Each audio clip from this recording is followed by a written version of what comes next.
All we can say is wow. We ran an NBA playoff special in which the first 99 packages sold were discounted down to $149, and pardon the pun, they sold like hotcakes.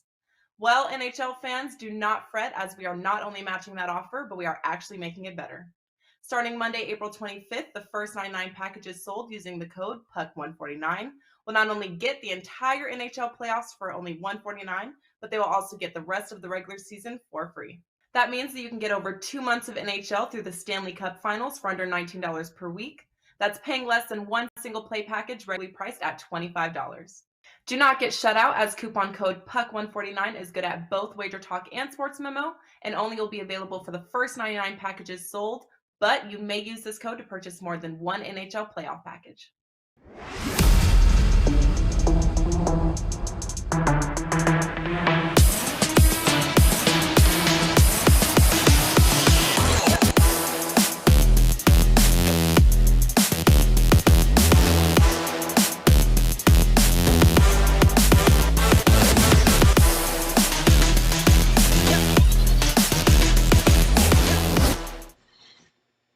What up, people? Welcome in a very happy Tuesday to you here. It is time to talk some NBA, and it is getting weird as ass. I can tell you that right now. But we do have one series already in the books as the Celtics have decided to be done with Kevin Durant and company in the Nets. Will there be another one tonight? That much closer. So we're going to figure it all out. We're going to do it with one of the best crews there is as we welcome in Ski Prophet, Tony Mejia, and Rob Vino in the house to talk some of these games here tonight. And we've got 3 on tap. But Ski, we had a bit of a surprise, I guess. Of all this series we thought might get swept, did you see the Nets being that team to get swept there last night in this one? No, definitely not. That was surprising. I did like the Celtics to win, but I definitely thought it would be at least 6 or 7 games. So surprised that that's the first one to be done. Today, I do have a lot of action. I think I have 8 bets in the association. I also have 5 in MLB. Ooh. And I've gotten off to a pretty solid start in MLB. I know dating back to last year, I think 40 wins, 27 losses, a little under 60%. And yeah, just looking to keep it going. Started the week off strong yesterday, trying to keep it going. Cha-ching, man. I love it. Killing it in the on the diamond as well as the hardwood, guys. Ski's available over at WagerTalk.com. So is Mr. Mejia, Tony Mejia in the house. Tony, what is going on with you, man? I know you got to be locked and loaded. MLB, NBA, soccer. What do you got for us here tonight? Yeah, we're on a 17-4 run on MLB money lines, and that's good because I started the season terribly in MLB, even though I said I'm going to pace myself at the beginning with the no DHs, and it ended up being a disaster. So pulling ourselves out there, and I got a 5% play in the NBA tonight. Did cash with the Warriors, I believe it was last Friday, so we got the stench of that Heat Hawks total that I lost, I believe, in Game 2 at the final minute. Off of me. So that's good. Doing well in a Champions League match right now. So like Ski, hoping that it'll be a good week, and it started off decently. All right. It's dabbling. I love it. And so this guy knows a little something about dabbling, whether it be highlight, the dogs. He knows it, Rob Vino. What is going on here, Rob Vino? MLB, full card tonight, NBA, these 3 games. What do you got in store for us at WagerTalk? Well, NBA show, so we'll talk NBA. 5%. I've had 2 this year. Here goes the 3rd. Put it up yesterday for $9 Monday. Released it actually Sunday night. So we're going to look for the 5%er. A couple additional plays with that as well, Joe. The 2 best bets win last night. Dallas fairly easily. I think we talked about that on the show. We're pretty much in unison, all liking Dallas. And Grant Williams becoming one of my newest favorite players with that 3-pointer right before the half ended to send that thing over the 107 first half total. Very, very nice. Nicholas Claxton, not so nice with 0 for 7 free throws in the first half, but what are you going to do? We'll take the win. So we'll get on to it today. 3 big games, and I'm glad to see today, by the way, that Kyrie Irving has Yes. introduced himself as like part of the general managing team for the Nets for the offseason.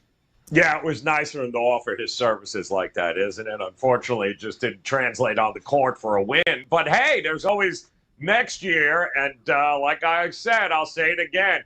Durant's going to look really good in the Miami Heat uniform next year. Let's start with, speaking of the Heat, why don't we take a look at the game tonight here, where we were all shaking our heads a little as the announcement came in not too long ago that Jimmy Butler will be sitting this one out. We've got knee inflammation, and of course, we then watched the market go from -7 as an open for Miami to I'm seeing 4.5s. I'm seeing the total also creep down a little bit here. 216s seem to be a good consensus, but when you put it all together, Ski, no Kyle Lowry, no Jimmy Butler, not really a big deal here with the Miami Heat taking down and finishing business here on their home court, or is it, in your opinion? Well, this morning when I was thinking about it, I just felt something was wrong with this game. I don't know what it was, but I was leaning more towards taking the points with the Hawks, just thinking something was off with the number. And we see Jimmy Butler out all of a sudden, like you mentioned, Kyle Lowry out, so it drops. And all year long, a reason why I like Miami as like an East Coast contender is because it hasn't mattered who's been in or out the lineup. They continue to chug right along. So they're definitely capable of getting it done. I just saw Jimmy Butler being out right before the show, and it made me think, maybe I want to play an under. I feel like he plays at a little bit of a slower pace. He's a defensive guy. Kyle Lowry also a defensive guy. And over 16-9 when they play without him. And the Hawks, you hear Nate McMillan. You've heard him last playoffs. You've heard him this playoffs. He says they want to play up tempo. They don't want to play against this half-court set Heat defense. So the more I keep thinking about it, I disagree with the way the total is going right now. I think it should be an over game. It might lean towards that way, Tony Mejia. I mean, the reality is, even without Jimmy or Lowry, we saw them win a game without Lowry on the road, but they've been here and done this, like Ski said, all year long. They certainly have enough firepower, and they certainly have enough defense to give Trae Young fits here. So do they end it here tonight in 5? I mean, I still think they can. I definitely didn't want to lay the 6.5, 7 that was the line before we knew about the Butler injury. And look, Jimmy Butler's been tremendous this postseason. 36 points in Game 4, 46 in Game 2. Mm-hmm. He's second in points saved on defense in these playoffs behind Giannis. First in points produced on offense with his points and assists. So he's really been the driving force for this Miami team. And, like we mentioned, I think it was just a case of not risking it when you're up 3-1 if he feels like he's not 100%. But again, this series has been weird. Hawks had 61 first half points in Game 3 and then got held to under 7 for the first 9 minutes of the second half and fall behind 21-0 run for Miami to really get themselves in position. It seems like Miami can flip that switch on Atlanta, and Atlanta, with Trae Young not being his usual self in this series, doesn't have that same luxury. Clint Capella also came back, didn't look like himself in Game 4. So to me, this is heater in Game 5. This is heater pass. And as far as the total goes, I could see it going either way simply because Jimmy Butler affects so many things on the defensive end with his ability to cheat off guys and go create turnovers. But those turnovers typically result in fast break points, which he may have trouble without him. We also have fresh legs from Victor Oladipo to throw at Trae Young. He saw his first action 23 minutes the other day, finished with a productive 6-8-4, hadn't played in a while. So, he's got fresh legs, and Gabe Vincent to go tonight. So, again, I think the lean is Miami still. Rob, we've talked about it all year long. The depth of this Miami Heat team, it allowed them to get the number 1 seed all year. They until the playoffs started, they didn't really have all of their starters play very many games together. So this is business as usual for Miami. It's nice to have a guy like Oladipo and say, okay, Victor, you go ahead, go in and you play here tonight. Do they have enough one way or the other to take care of business tonight? Well, I say this. Ski and I have been doing shows together too long now because his first inclination is without a doubt mine. I mean, I want to play this game over right now. Here come all the three-point shooters. Now, Jimmy's taken 66 shots in the last 3 games. And the next closest guy on the team is Max Strus, 39. But now without Jimmy Butler in the lineup, without Kyle Lowry in the lineup, here comes Max Strus, Tyler Hero, Duncan Robinson, Gabe Vincent, as you mentioned, Oladipo. And you can just see the barrage of threes coming here tonight. They didn't shoot them real well last game. I think they're going to make a lot of threes here tonight with this unit. It'll probably be a quicker pace. And Ski mentioned the defensive presence that's gone here without Lowry and without Butler, which certainly helps Trae Young, who's 7 of 33 from three-point range in this series, barely above 20%. I think it's to Trae's liking. I think it's to Kevin Huerter's liking. I think it's to Bogdanovich's liking. I expect him to go, that Jimmy's not in the lineup, that Kyle Lowry out in the lineup. So to me, we've been staring at a series, guys, that's been totaled at 220 to 222 every game. We're getting about 215.5 now because of the absence of those 2 Miami Heat players. But let it come down even further. I think over is the way to go. I just think the game takes a different shape when Miami's, able to go out there and bomb away from the three-point line. And as you mentioned, Joe, we've seen it more than once this year. When these guys are out there, that's what they do. They go ahead, they make threes, and the games get higher scoring. So I'm going to look that way. I think over at this point in time looks to be a pretty good play at 215.5. Yep, I can't argue with you here, guys. Miami and Atlanta. Gentlemen's sweep. Is it in store here tonight for Miami? We'll figure that out. But we do have another game. Boy, this turned out to be a hell of a series, huh? As the Minnesota Timberwolves heading back to Memphis. And I don't know if you guys heard, but Ski is all in on Memphis to get this done. We know that because he's told us for a month straight. Memphis to finish off Minnesota, get it done.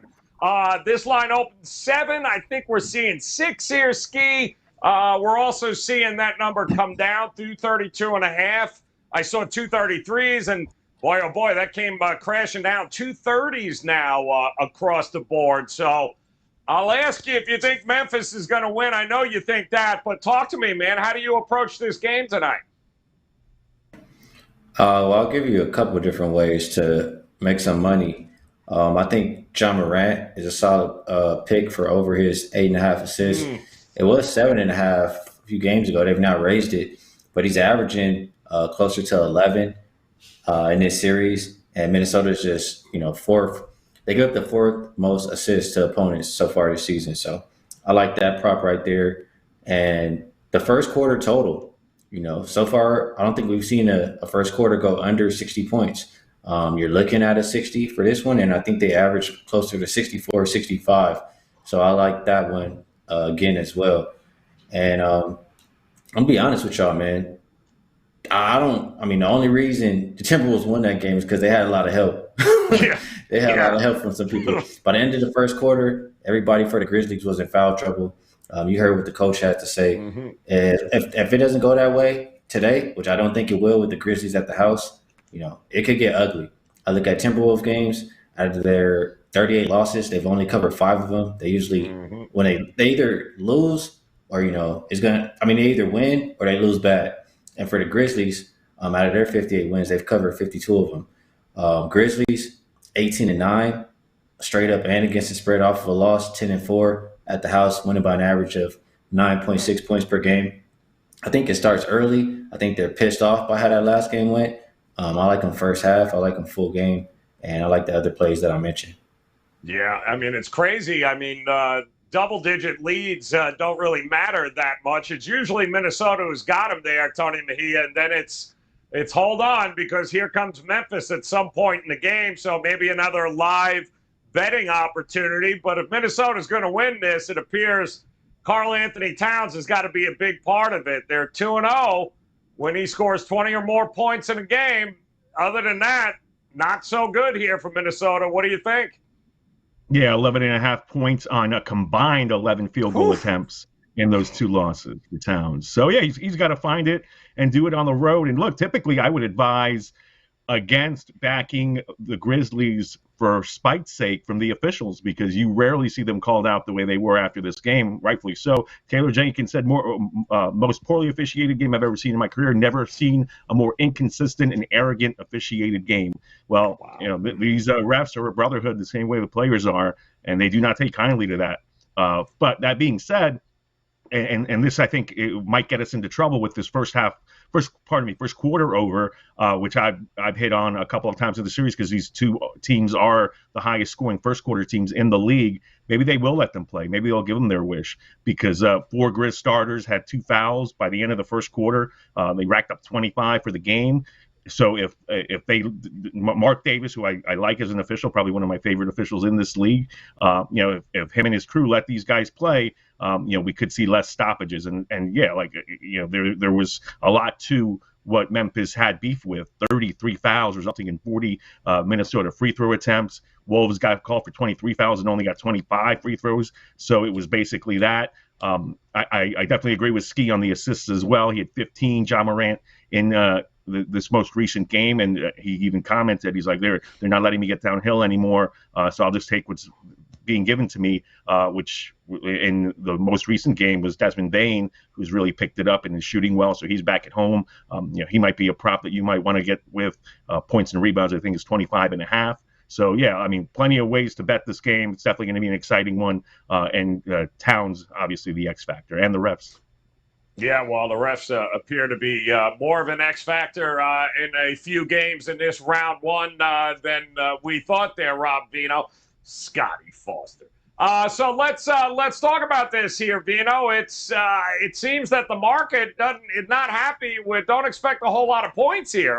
233 down to 230 and a half. So maybe a little less scoring, a little more defense in this one. What do you think?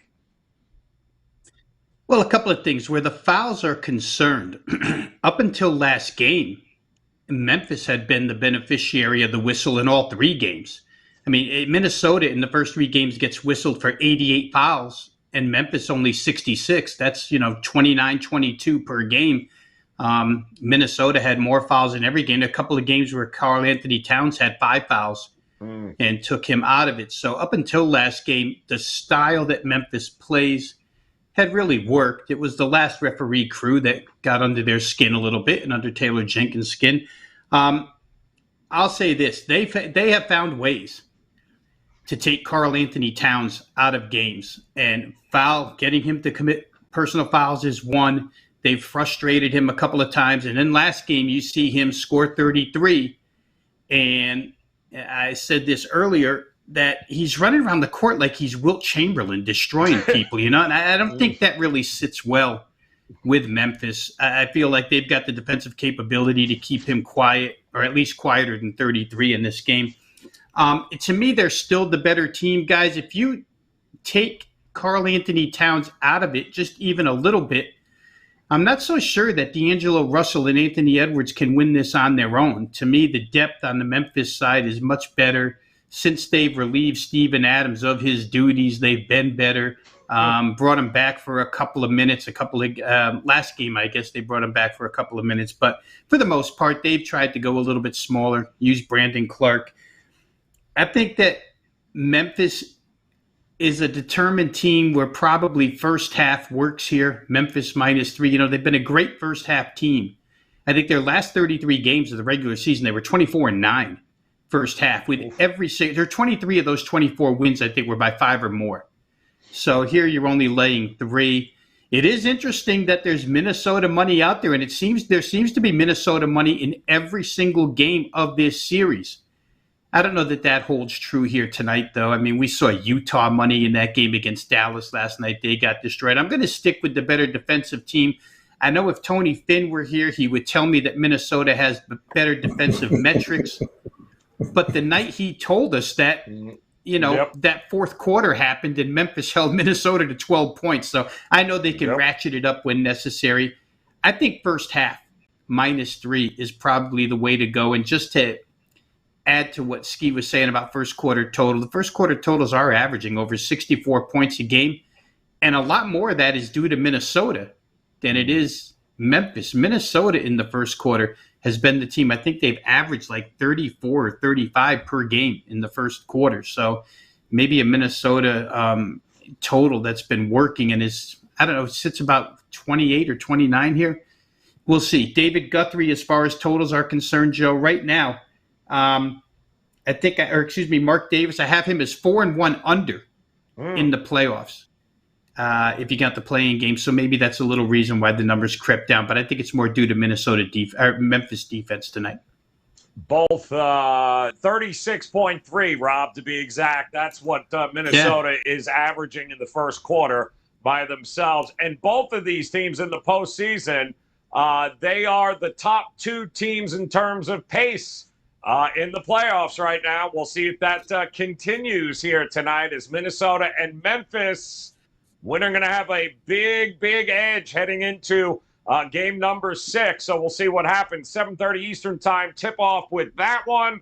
And, of course, leading us to the nightcap as the New Orleans Pelicans heading back to Phoenix here for an all-important Game 5. This series all knotted up here, gentlemen, 2 apiece. No Booker, so we still have a 6.5 opening number.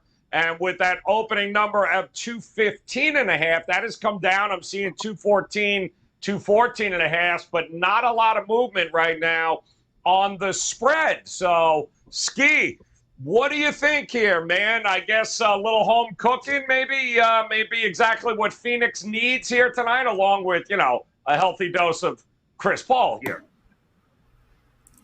Yeah, well, I'm not going to go too crazy like I was talking in that Memphis game because I watched that Memphis game a lot closer than I watched that last Phoenix game. But I did hear Monty Williams after, kind of getting after the officials in a similar fashion to the way the Grizzlies coach did. So I saw the box score of 42 fouls to 15. I think it'll be more friendly for the Suns at the house, just like I said about the Grizzlies. Chris Paul, I don't think we see another 4-point game. I think he bounces back tonight. And I think you should get a good effort from the Suns defense. So I like the Suns in this game probably early and often. I just think they were a little bit embarrassed. So I'm going to rock with that. And a player prop that I've been playing a little bit here is CJ McCollum over his 10.5 rebounds plus assists. He's averaging slightly over 13 in the series. And I think he's hit it every single game. So I like that from player prop. And the total, I just kind of disagree with the direction it's going. We see both of these teams shoot like 25% from the 3 last game, and they got over 220. So you're looking at 214 tonight. That seems very doable. Yeah, it's interesting, too. Valanciunas had his way there in that last game, Tony. They didn't seem to know what to do with him in Game 3. He was pretty much taken off the court, but they kind of left him on. They kind of went big there towards the end of that last Game 4. It worked in the New Orleans' favor here. So what do you think about tonight? Back on the road, you trust New Orleans to cover this? I mean, they can. I think, Valanciunas and Larry Nance made the difference in that game, the one you referenced. 26, 15, and 4 for Valanciunas, 6, 7, and 3 for Nance. And it's been an interesting series because they lost Jackson Hayes to that second quarter ejection in Game 3, and the Suns immediately went on a run. So, I think that's one advantage that they kind of have in this that I didn't see coming. Because the Suns have been playing rather small most of the season. They lost Dario Saric early in the year. They had to cut Frank Kaminsky. They're kind of just riding with Jay Crowder and JaVale McGee off the bench behind DeAndre Ayton. And if those guys get in any foul trouble, that's a big deal for New Orleans. I think that they can hang on the boards. Pelicans won the battle on the glass, 48-39 last time out. Another thing that I've noticed in this series, C.J. McCollum really struggled from the free throw line uncharacteristically in Game 3. Didn't get there at all in Game 4. So I wonder if there's anything to that. I'd like to see him get more aggressive to try to back the total because I do, agree with Ski that this number coming down to 214.5 after nobody really shot the ball well. If it stays there, it'll be the lowest total of the series. And I know people are expecting the defense to ratchet up as the series gets deeper into things. But it is a low bar. And you have to expect that Cam Johnson, campaign, Landry Shamet will be better than 2 for 12 from 3 that they were in New Orleans, considering that they'll be in Phoenix. Jay Crowder went 0 for 4. He's really struggled in both games in New Orleans. I think he went combined 1 for 7. So you expect them to shoot the ball better. And if it's a tight game, I think we can get some game extension and see the over come in here. My best bet is on this game. It's a little bit of a nuanced pick, so I'll save that for coming up. All right, good stuff there. Rob, what are you? How are you leaning in this one? Not a lot of crazy movement from the side. The total, though, you think maybe a little bit too low, knowing what we know about these two teams, or do you expect maybe everyone to ratchet it down here a little bit and play some defense tonight? Well, I'll say this: it's not just the last game where Phoenix's 3-point shooting has gone south. They're 11 for 53 last 2 games. They and somehow these games have gotten over the total each time, right? At least over the total we're asked to lay tonight.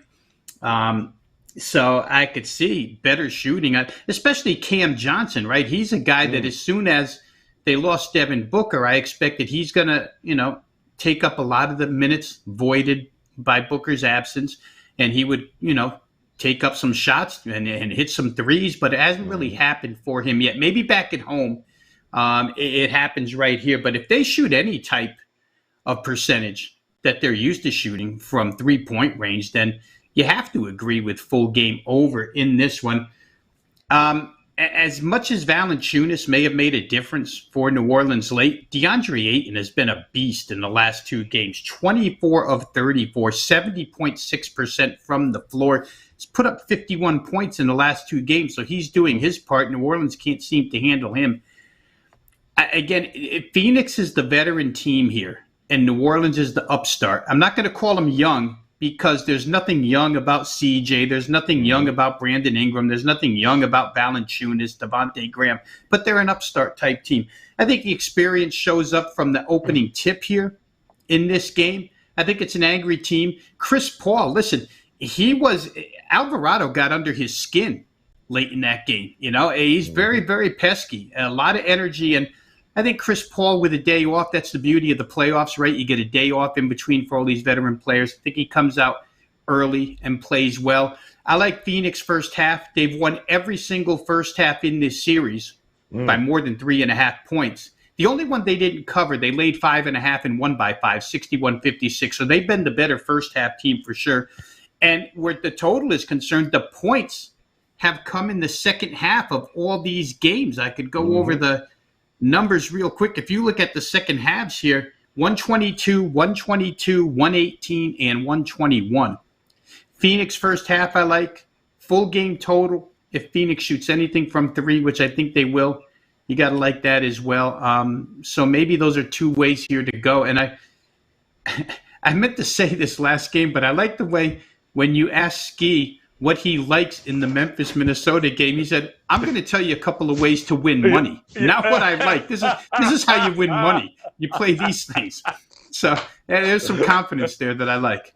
Absolutely. Listen, we all know those tickets are already there, man. He's got them tickets on Memphis. We know that future tickets burning a hole in his pocket. So let's see if we can't get all of these games cashed here tonight. 3 opportunities, guys, to absolutely continue to make it a profitable round 1 here in the NBA playoffs, and some intriguing spots, as the guys told you. So now it is time to find if there is a game that they think they can make a little more money with than the rest. So, Ski, 60 seconds. Tell us how to make some money with a best bet here tonight.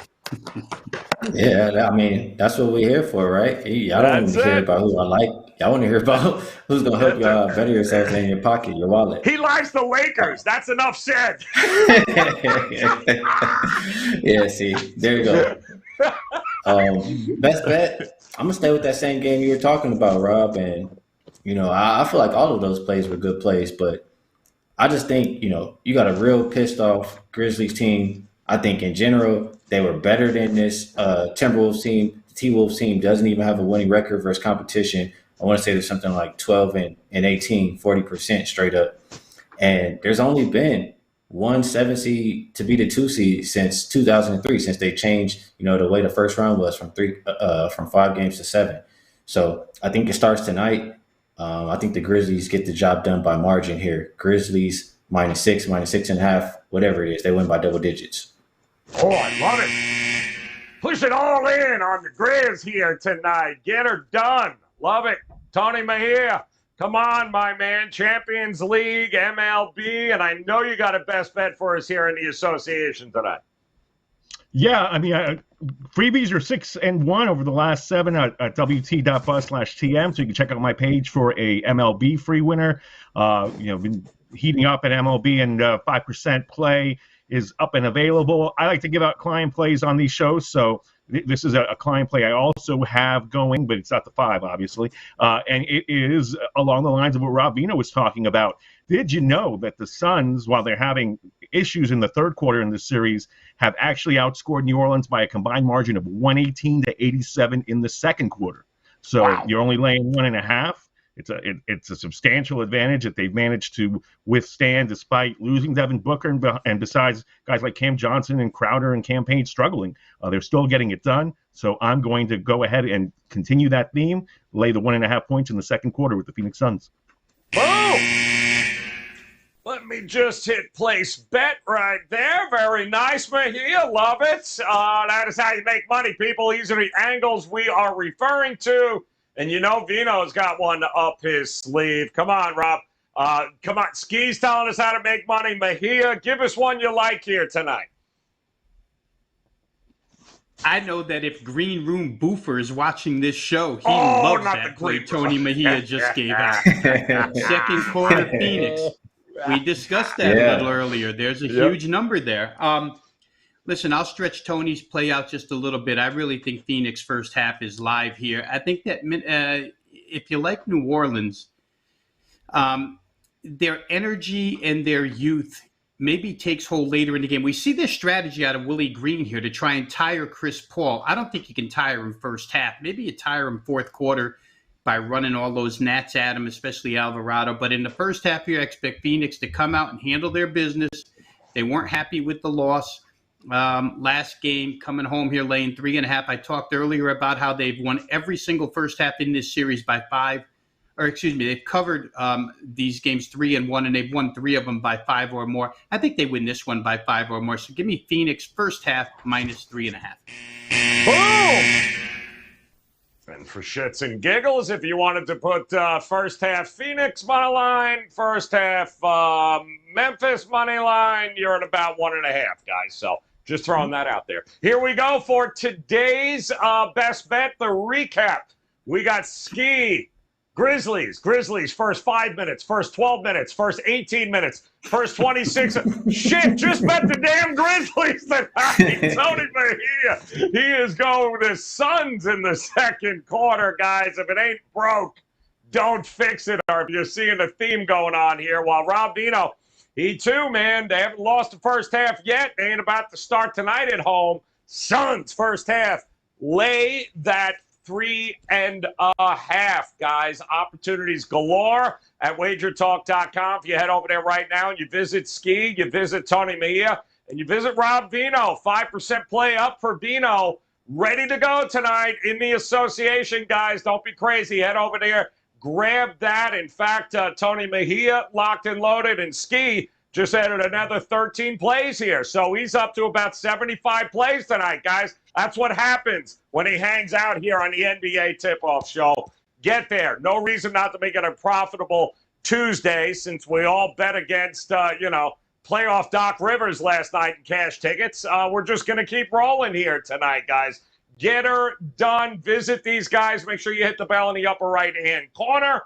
Will they be dancing in the streets of Miami tonight? Our good friend Jay Money. I wonder if he's got him dancing here in South Beach. We shall see, though, guys. But until then, on behalf of Rob Vino, Tony Mejia, and Ski Profit, guys, best of luck with your plays tonight. We'll talk to you again tomorrow. Good luck.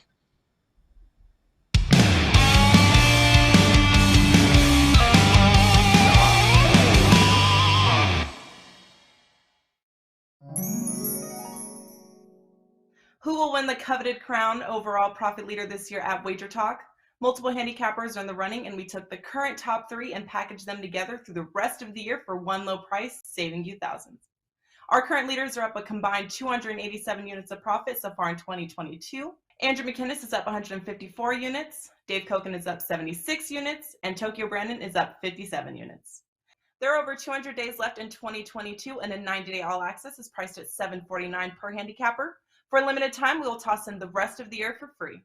Yep, get our current top 3 profit leaders for 259 days for the price of $90, coming out to just $2.89 per handicapper.